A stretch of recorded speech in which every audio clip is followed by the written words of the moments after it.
Step 1. Raw materials. Benzene, concentrated sulfuric acid, concentrated sodium hydroxide. Step 2. Process of production. Benzene is reacted with a long-chain alkene in presence of concentrated sulfuric acid in a plastic container forming alcohol benzene. The alcohol benzene is heated with concentrated sulfuric acid and then concentrated sodium hydroxide solution added to the resultant solution forming a detergent. This mixture can be added to minimum volumes of water to form liquid from detergents.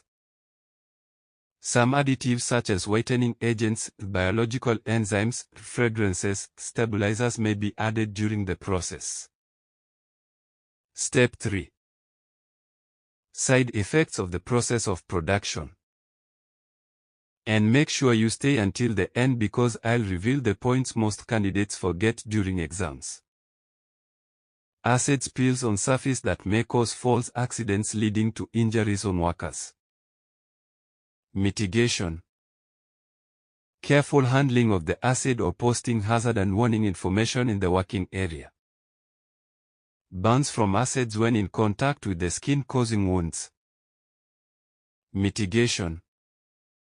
Careful handling of the acid use. Thank you for watching.